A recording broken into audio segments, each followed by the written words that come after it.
course, all the talks are amazing. And as you said, the conference is really giving a lot of insights and important ideas about future work, future sustainability, and the future of schools, the future of leadership. And actually, because my specialty is in teaching, and because we are learning a lot about leadership in the EduLead program, so what excited me and motivated me the most were the speakers who were talking about the future of schools and the future of leadership.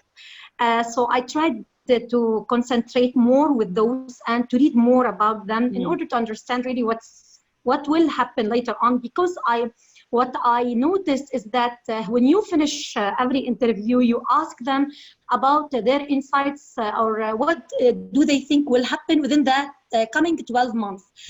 So this question was really an exciting question at the end of each interview. And it helped the audience to know what's going on and what will happen later on and what is waiting for them later on in the specialty of each one of them. So actually, what I like the most is the talk of Helen Mafini. And also I liked the speak of Tanya Shakely. What I liked about Helen is the way she's introducing empathy, compassion, and also mindfulness. Yeah.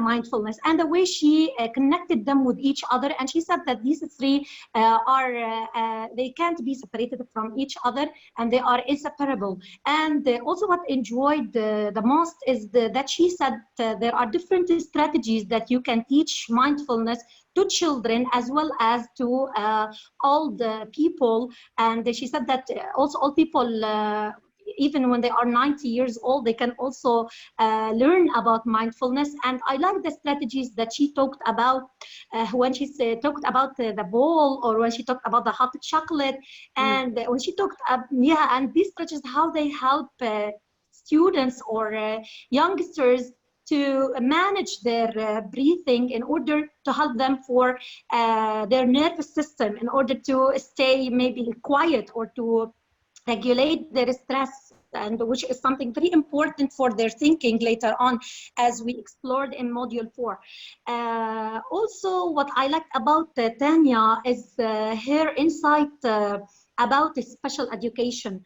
Actually, because of she left her job, she left what she was doing in order to help her daughter and to help other children by building a special academy, which is UP Academy, in order to help those children with disabilities.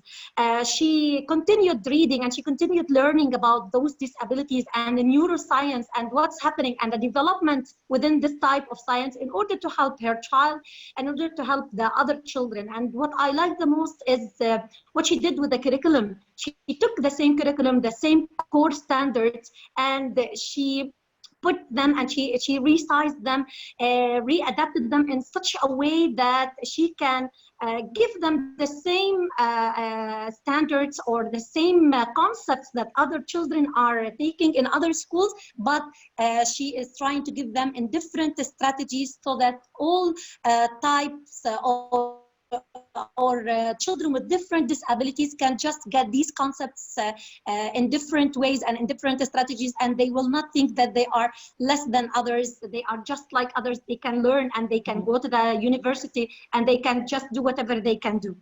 And actually about sustainability, I like the goals, sustainable goals that most of the speakers were talking about.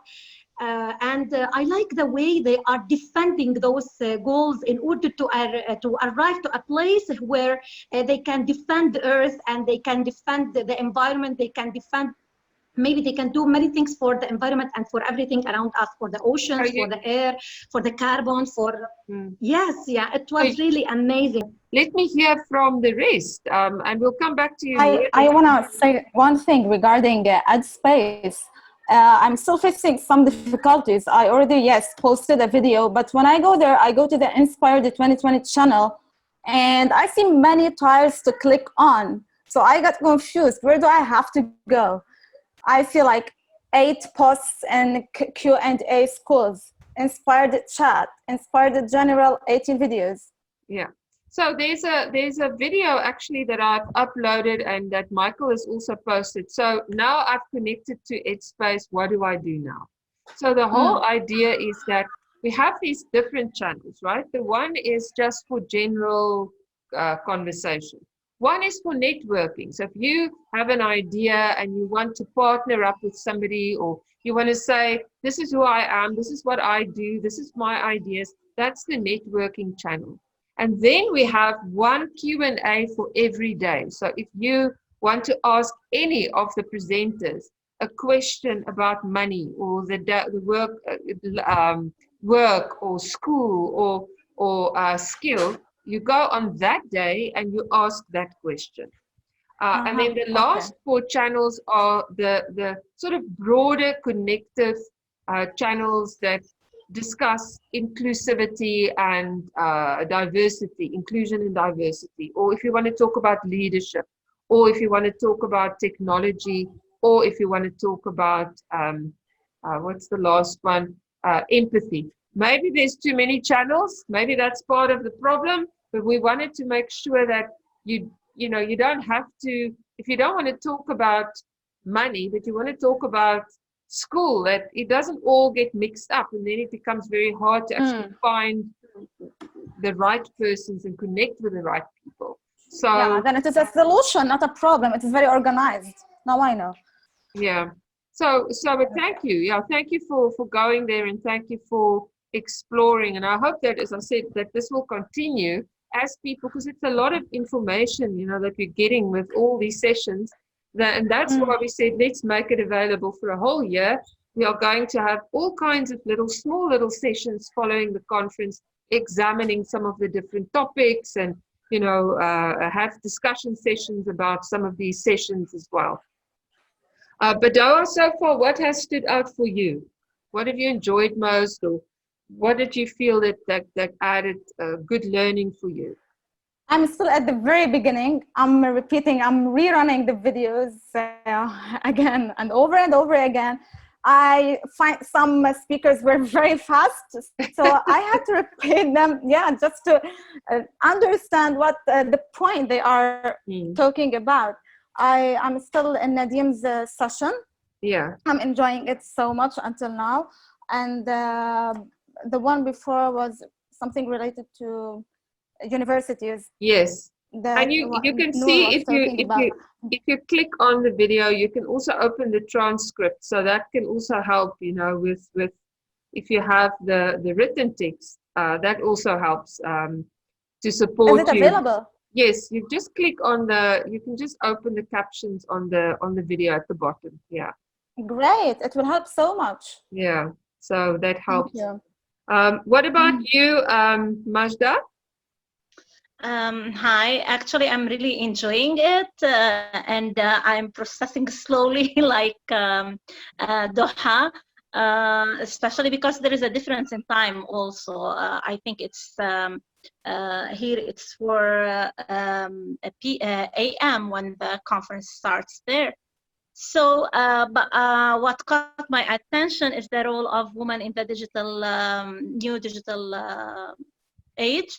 And I think it's not only women, this is a message for everyone, actually. And what I like is the speaker, Leonor. She gave me so much strength.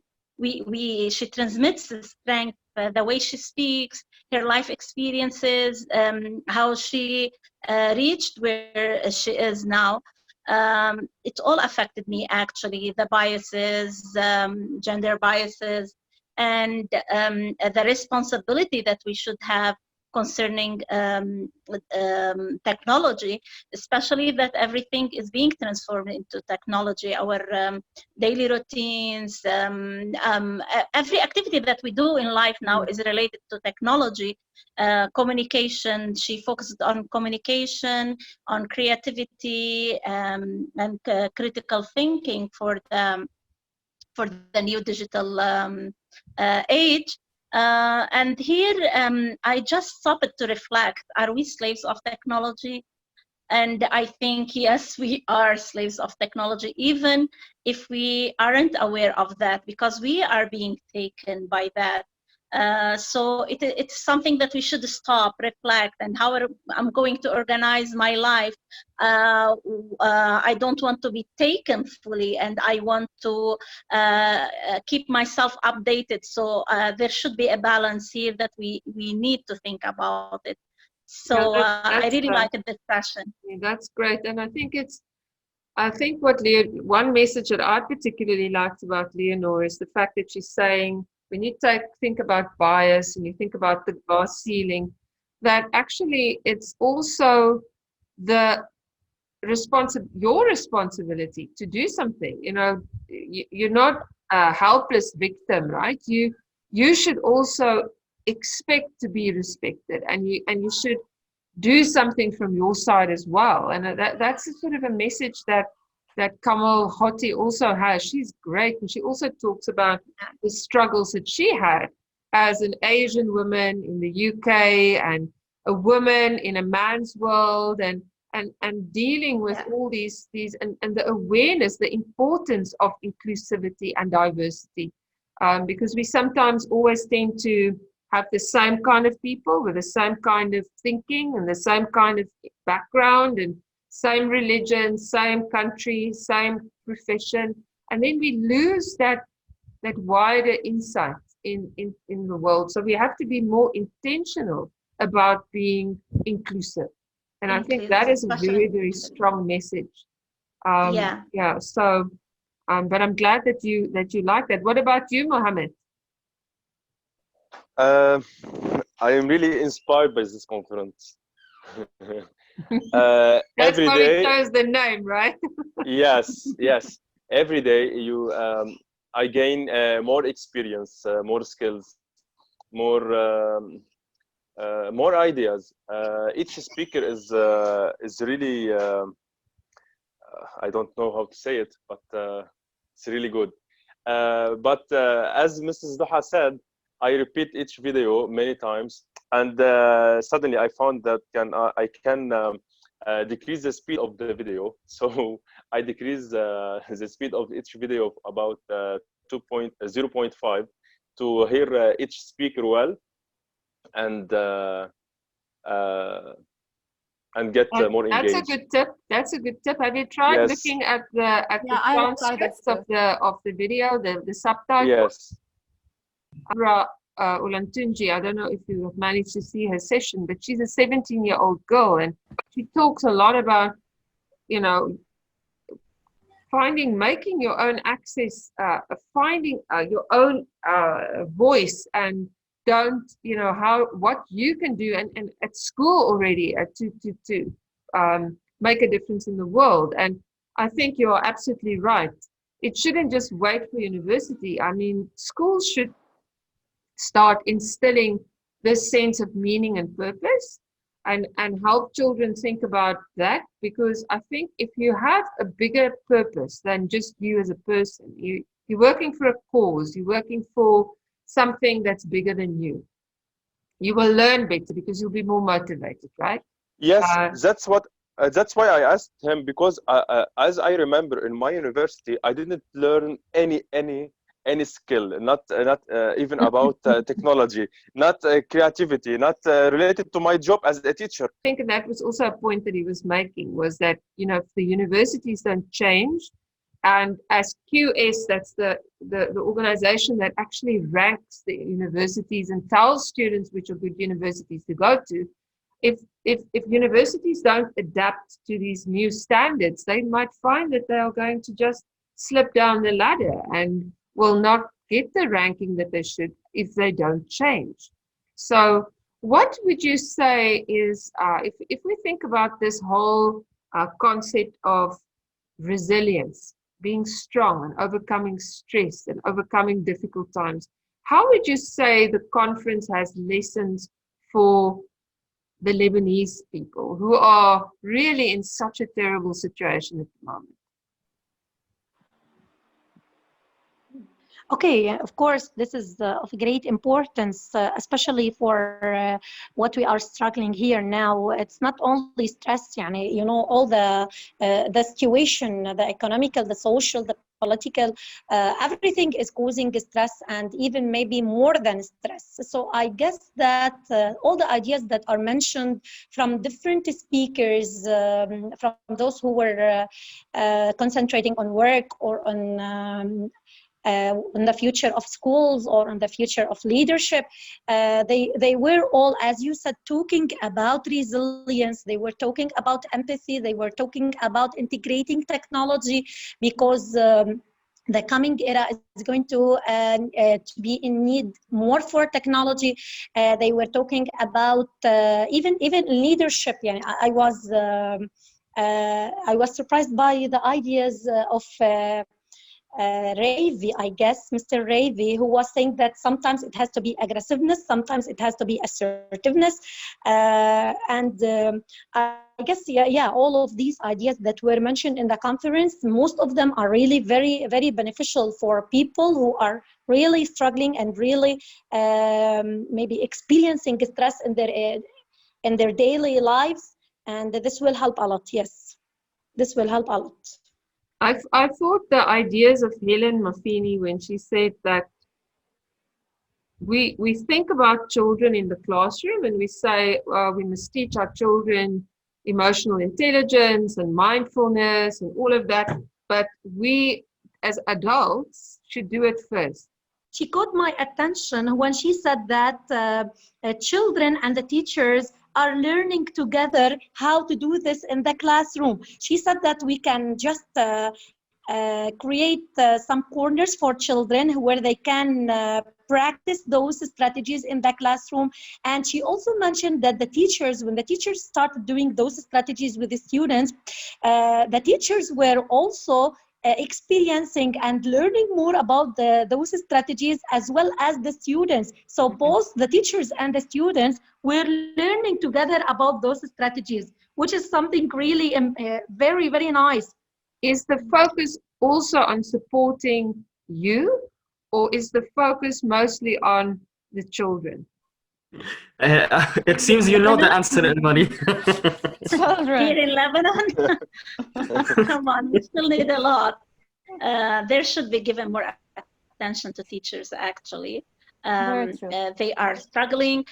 We are training the teachers to work online, to have those sessions and how to deal with their students.